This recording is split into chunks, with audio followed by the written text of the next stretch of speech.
just 6 votes shy of the magic 270, Joe Biden is one battleground state away from becoming US president.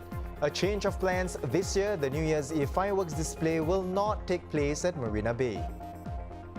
And it doesn't get any spicier than this. A popular Hong Kong noodle chain opens its first outlet here. It's 5:30 p.m. here in Singapore. You're watching The Big Story, coming to you live from the Straits Times newsroom. I'm Haryanto Diman. And I'm Olivia Kuei. You can subscribe to the Straits Times channel so you never miss a single episode. Now, the outcome of the US presidential election still in the balance as several states continue to count ballots. To be the next US president, one has to get 270 electoral votes. As it stands now, some US network projections have Democratic nominee Joe Biden as far as 264, shy of just 6 votes after overnight wins in the key states of Michigan, Wisconsin and Arizona. President Donald Trump, meanwhile, is at 214. Well, we're happy to have a former US Bureau Chief for the Straits Times, Jeremy Ao-Yong, with us once more. So, Jeremy, where are we now? We just spoke slightly over 5 hours ago. Has anything changed since then? Well, it just so happens that those 5 hours correspond with overnight in the US. So it really hasn't moved that much. I think vote counting seems to have slowed down. I guess because counting mail-in ballots is a little bit more involved, the process. There's a verification process for the signature. So it does take a little while longer. Again, part of the delay also is because of how close the race is. Right. In previous years, voting has taken some time. You don't always get the official result right on polling day or the day after. But because the race wasn't tight, the news outlets were able to project a winner. This year, it's very, very close. Everybody is not projecting a winner yet. So we are very much in this wait and see moment. Joe Biden, as we saw in the intro, it is close, but Donald Trump still can win. Right. So, Jeremy, we are looking at at least five competitive states, giving each candidate multiple paths to the White House. Let's talk about trajectory, right? Yep. Trump and Biden's plans heading into the race, have they changed from then to this point? I would say it might have changed a little bit for Biden, but not so much for Trump. I think Trump always knew that if he was to win a second term, he would have to reproduce something along the lines of the same coalition of states he won in 2016. Because he was not really expected to flip any from Clinton to, the states that Clinton won in 2016, he wasn't really expecting seriously to flip any of them this time. So his winning strategy would have been to recreate that coalition. And that coalition today, that's still a possibility. But it does involve him winning most of the 5 remaining. I said this afternoon, 4 of the 5. He still needs that. Biden had really quite a varied strategy going in. He probably saw his best chances in this blue wall, the ones we talked about yesterday, Michigan, Pennsylvania, and Wisconsin. He's got 2 out of the 3 of them now. Pennsylvania very much up in the air. He may not need it. So the focus today for the Biden campaign has not been Pennsylvania. It's been Georgia, Arizona, Nevada. All these other states could get him to what he needs, that 270. Right. Well, Jeremy, something that we also talked about yesterday and today is that, of course, how the networks project the results come from these exit polls, right? So, and as we wait for results from key states, like we mentioned, Arizona, Georgia, Pennsylvania, Nevada, are we seeing any polling errors that occurred in 2016, especially the ones that underestimated Mr. Trump then? In general, I would say the first disclaimer is that it is still a little bit early. If we look back to 2016, the size of the polling error you thought you saw on polling day was different with the size of the polling error you saw after all the votes were counted. In the end, the national vote margin was fairly close. Hillary Clinton did win the popular vote, relatively close, about 3 points off from the average of polls. This time, hard to say, but we are seeing a lot of deviation in the states, which is why we are seeing a much closer race than we expected. Because if you follow the polling averages, Florida, Biden was leading by maybe just about 1 point. He ended up losing that, looks like about 3 points. Michigan, Wisconsin, he was holding 7-8 point leads in those two states, according to the polls. Right now, you look at they have been called for him, but his winning margin is 1 point. So it looks like somewhere between 5, 6, 7, 8 points off, which is much larger than the polling error we saw in 2016. What the source of this is curious. I think the polling firms will really have to do some post-mortem into what happened, because in 2016, the conventional wisdom of what went wrong is they didn't properly control for education. When they sampled the voters, they did not think of education, whether you have a university degree or not, as something that was politically relevant, or whether that told them, informed them how you would vote. So they didn't control for that. So they ended up polling more university graduates than they should have. So that group was overrepresented, and therefore Hillary's chances were overrepresented. They have certainly corrected for that in this year's election, but so we still see such a large polling error. And this is after 2018, when the polls were largely correct. You know, there were midterm elections in 2018. The polls there were, relatively accurate. So people had assumed, okay, polling firms have kind of figured out what went wrong in 2016, and they've corrected in 2018. So there was some faith, I guess, a little bit of skepticism still because of what happened, but some faith that they would get it right. It's not turning out that way. It could be Trump himself is the confounding factor. Trump was not on the ticket in 2018, and really it could be his ability to get his voters to the polls through his breakneck campaign schedule. That could be something that maybe just cannot be pulled. Who knows? I think we have to give them some time, but some post-mortem on the polling I think is in order, because it does seem to be off quite a bit in some states. Right. Now, Jeremy, we don't want to be jumping the gun here, but looking ahead to when a president has been elected, it's a race too close to call, like we've said, since yesterday. Both candidates are confident about winning, and they said that as well in their speeches. What happens if the loser refuses to concede? Now, in the case of Trump, if he refuses to hand over power in the lead up to Inauguration Day? Yeah, so that's a more complicated situation. Not issuing a concession speech is relatively simple. There is no legal requirement that a candidate must come before the camera and congratulate his opponent. That one is a matter of politeness. Trump is a norm-breaking president. This is a norm that he most likely will break.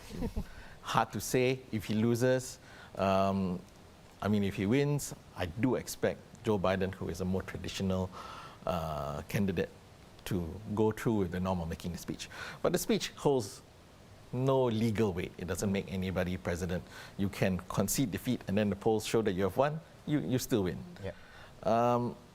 Not actually handing over power, like if you are a resident in the White House, like Donald Trump is, and refusing to leave the White House or refusing to hand over any of the portfolios, that is completely unprecedented. We have never seen that happen before. Not really quite sure what will be involved to actually get him out. Or it's going to be a constitutional crisis. There's going to be a mess in Congress if that happens. I struggle to imagine, because in that situation, it must be that Donald Trump is saying there has been widespread fraud. He is undermining the legitimacy of Joe Biden. In that situation, I would not be surprised if there is actually quite a bit of unrest, public unrest through the country. So that is jumping the gun, because we don't know what is going to happen. But if it gets to that, I think it will be a very, very bad thing for the US. Right. It's uncharted waters, right? Yes. Yeah, because like you mentioned, it's unprecedented. We don't know what will happen then. Well, thank you so much for setting aside time to speak with us. Always a pleasure to speak with you. That was Jeremy Au Yong, former US Bureau Chief for the Straits Times. Well, StraitsTimes.com has all the developments in this very close U.S. presidential election. Our live blog and microsite feature a state-by-state breakdown, news developments, analysis, as well as social media updates.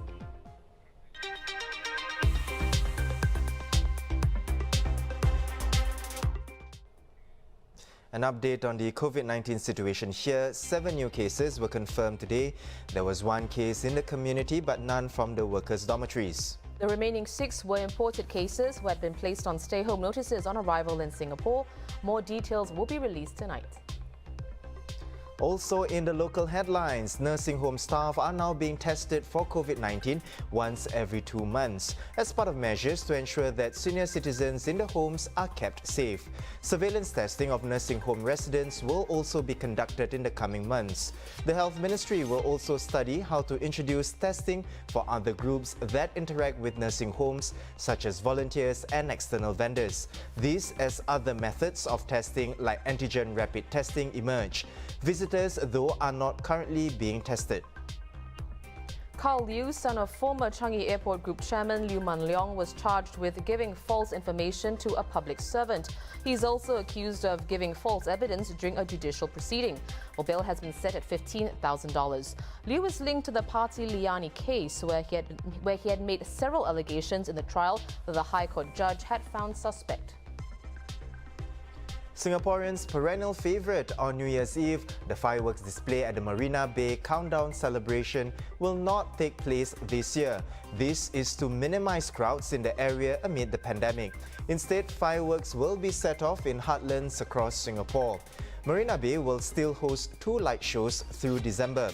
There will also be a New Year's Eve music programme broadcast on TV and streamed online.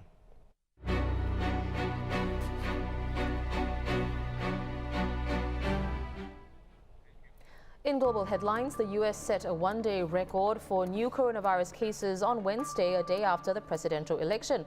Now, according to a Reuters tally, at least 102,500 new infections were reported and hospitalizations topped 50,000 on Tuesday for the first time in 3 months. 9 states reported record 1-day increases. The Australian government has agreed to purchase 2 more COVID-19 vaccines in development, beefing up the country's prospective arsenal to 135 million doses. It will buy 40 million doses from Novavax and 10 million from Pfizer and BioNTech. That adds to the 85 million doses Australia has already committed to buy from AstraZeneca and CS if trials prove successful. Australia aims to complete a mass inoculation program within months. Thai pro-democracy protesters plan to hold a fresh rally this weekend and petition King Maha Vajiralongkorn. This comes a day after they rejected a parliament-initiated plan to form a committee to ease the political tensions. According to one of the protest groups, the activists will gather at Bangkok's Democracy Monument on Sunday before handing over a letter in support of their demands to the king. The protesters are demanding the immediate resignation of Prime Minister Prayut Chan-o-cha and his administration, as well as a new constitution and reform of the monarchy. Hong Kong Police has launched a dedicated hotline for residents to report national security threats. The hotline allows residents to send pictures, audio and video files via text message, email and WeChat. And this has sparked criticism, and this will deepen swirling distrust in the already polarized city. Despite assurances that the national security law imposed in June would only target a tiny minority, its wording has outlawed a host of peaceful political views and helped to stem out mass dissent.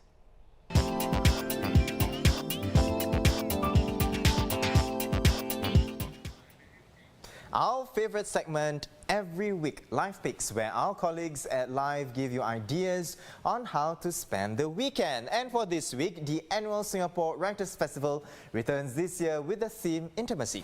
But unlike previous years, the festival is fully virtual due to the, of course, COVID-19 pandemic. So you get to enjoy the offerings online in the comfort of your own home.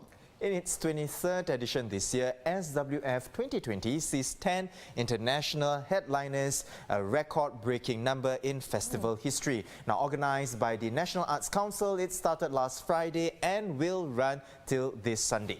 Well, to share more on the events that you can catch this weekend, let's bring in journalist To Wen Lee. Hi, Wen Lee. Now, in previous years, SWF attracted quite a sizable crowd attending the dialogues, the workshops and seminars in person. Has going online taken the fun out of the festival, especially since fans, they don't get to meet their favorite authors? Yeah, I think nothing can quite replace the feeling of experiencing a festival like the Singapore Writers Festival in person. It's always so much fun to be had, when you go down to the Arts House to listen to the writers talk, and when you run into people and the pop-up bookstore downstairs as well. It's quite an experience. That said, I think it's great that they were able to bring in quite a couple of heavyweights this time around, perhaps possibly because it's also almost entirely virtual. People such as Margaret Atwood, author of The Handmaid's Tale, and also Art Spiegelman, Liu Cixin. All these people, these are some of the big names at the festival. So I think it was great to have them with us this year. Another thing about this year's Writers' Festival is there is a video on demand aspect to it. So talks which have taken place can in fact be viewed at a slightly later date if you so choose on Cystic Live. Now, having said that, of course, Wen Lee, tell us, what are some of the events that we can look forward to for this weekend? So one of the highlights is Art After Dark, which is a regular thing at Gilman Barracks. And this time round, there will be on-site as well as virtual aspects to it. So there'll be the galleries at Gilman Barracks, the Arts Enclave of Alexandra Road. Quite a few of them will be mounting new exhibitions. So, for example, Your Workshop has a solo showcase by Mike H.H. Tang, and also Foss Gallery has another exhibition by Kray Chen. And the NTU CCA is also screening a couple of films by Vietnam-born filmmaker Trinh Thi Minh Ha. And on top of that, there'll be a couple of tours, talks, which will be streamed online. So yeah, lots to look forward to on that front as well. You can also tune into the Opera People's show Idomeneo Refracted, which is their take on Mozart's early masterpiece. So this is a film opera. It's not just a digitized recording of an opera. It was actually filmed in Wild Rice Theatre in Funan. Exciting stuff indeed. Well, thank you so much, Wen Lee, for setting aside time to speak with us.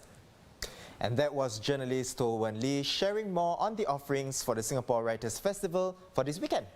We know the travel bubble with Hong Kong could start later this month. Jan, I know you've been to Hong Kong and loved it. What is it about Hong Kong that you love so much? I think because I went at the end of the year, so it was very cooling, the weather, not like Singapore, very humid, and I got a chance to go to Hong Kong Disneyland as well, and I love Disneyland. And the fact that Hong Kong also has good food, I really love the beef goulash there. Exactly. So Hong Kong is a food paradise, and while waiting for this travel bubble, why not check out the latest casual eatery from the city right here in Singapore? That's right, that's Tam Zai Sam Ko Mi Sian. I hope I've got that pronunciation right. A chain specializing in Yunnan rice noodle, which looks like the local thick bee-hoon, only chewier. Wow. Now here to tell us more about this new place is food critic Wong Ayok. Hi Ayok. Now Ayok, tell us, what can diners expect? Because I understand that the dishes are fully customizable. Yes, hi. Yeah, this is a new brand that's just brought in from Hong Kong. It's called Tam Zai Sam Ko Mi Sian, which is quite a mouthful. What it is it's like a hybrid kind of noodles for me, because the noodles, the rice noodles are actually from Yunnan. It's a mi sian, which, like you say, is like a thick bee-hoon but slightly chewier. And then the broths are customized, so you can choose the level of spiciness. So you can have mala, you can have slightly more spicy, or go all the way to extra spicy. And then you can also choose your toppings. There are more than 20 toppings to choose from. So you can just customize, you can pick what toppings you want, and then you pay accordingly. So each topping could cost like $1 something, $2 something, depending on what you choose. So they have meat, they have vegetables, cuttlefish balls, wontons. So yeah, you just customize. So each time you go, you can have a completely different bowl of noodles, which is quite amazing actually. Right. Well, So Ayok, yes, fully customizable menu, but are there any signature dishes that a patron should definitely check out? Okay, yeah, the noodles are actually the main thing because it is a noodle shop. But besides noodles, they also serve like little side dishes, appetizers. These are mostly Sichuan style dishes. So you have things like spicy chicken, kou shui ji, and my favorite is actually what the Chinese call suan ni bai rou, which is a pork belly with minced garlic. It's topped with lots of garlic. So make sure you love garlic if you order that dish. Then there are also like spicy dishes like black fungus in mala sauce, or you can have an eggplant in garlic sauce. So you can just order a few dishes to go with your noodles. And they have like chicken wings, grilled chicken wings as well. So it's really a lot of different items that you can just mix and match. Well, Ayok, we can't let you go without, talking about the broths, which you mentioned come in 10 levels of spiciness. So I know I'm not a spicy person at all, but Ayok, what is the range that we are dealing with here? Can you give us an example, a comparison with something else that we may be more familiar with? Okay, well, it starts with non-spicy for people who really cannot take any spice at all, and then it goes up to level 10. So you can choose any level in between. For me, I consider myself actually quite tolerant to spice, and I think I can only manage like level 8. I did get a taste of everyone all the way to 10. When it reaches 10, it's like your whole mouth is burning, you really can't taste anything. So unless you're a bit crazy and just want to challenge yourself, I wouldn't advise that. But anything in between, it starts with like, let's say level 1 and 2 is just slightly peppery. And then level 3, 4 is like starts getting a little bit more heat.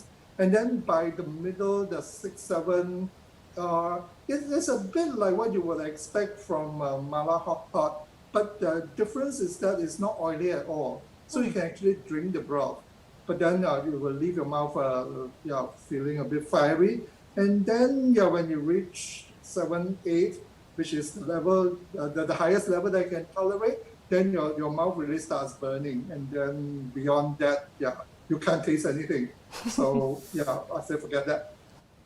So I suppose your advice would be to just go with what you're comfortable with. Then you get to enjoy the full flavor as well. That was food critic Wong Ayok sharing more on the rice noodle chain from Hong Kong, Tam Chai Sam Ko Mi Sian.